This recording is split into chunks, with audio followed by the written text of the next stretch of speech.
కొన్ని పార్టీల వాళ్ళు ఒక ట్వీట్ వేసేసి మొత్తం సమస్యను ఏదో పరిష్కారం చేసినాము అనేటటువంటి ఆలోచనతోని అవాకులు చెవాకులు నా మీద వాగుతున్నటువంటి సందర్భాన్ని మనం చూసినాం.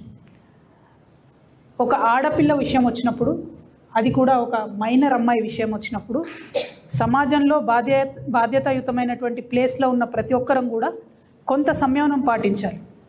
సోషల్ మీడియాలో ఏది పడితే అది వాగితే ఆడపిల్లలకి ఎక్కువ నష్టం జరుగుతుంది. మన సమాజం ఇప్పటికి కూడా రేపు పొద్దున బండి సంజయ్ గారి అబ్బాయి దోషి కాదు అని తేలినా, దోషి అని తేలినా సమాజం మగపిల్లల్ని క్షమిస్తుంది, కానీ ఆడపిల్లలకు మాత్రం కంప్లీట్గా లైఫ్ బర్బాద్ అయ్యే పరిస్థితి ఉంటుంది.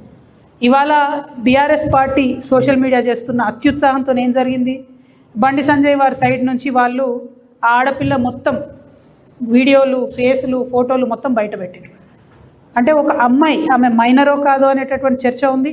ఆ అమ్మాయి జీవితాన్ని నాశనం చేయడానికి ఇవాళ డైరెక్ట్గా బీఆర్ఎస్ పార్టీయే కారణం.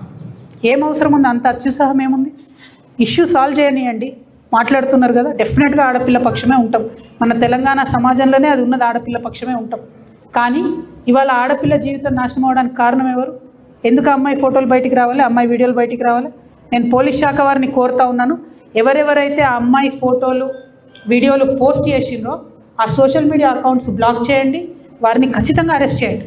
మీ ముఖ్యమంత్రి మీద ఒక చిన్న పోస్ట్ పెడితే ఇవాళ ఎత్తపోయి అరెస్ట్ చేస్తున్నారు. కాబట్టి ఒక ఆడపిల్ల జీవితాన్ని నాశనం చేసేటట్టుగా పోస్టులు పెట్టి, వీడియోలు పెట్టి, వాళ్ళ ఫ్రెండ్స్తో ఉన్నప్పటి ఈ ఫోటోలు అన్నీ బయట పెట్టినటువంటి అకౌంట్స్ని బ్లాక్ చేయాలి, ఖచ్చితంగా వాళ్ళని అరెస్ట్ చేయాలని చెప్పి నేను డిమాండ్ చేస్తూ ఉన్నాను.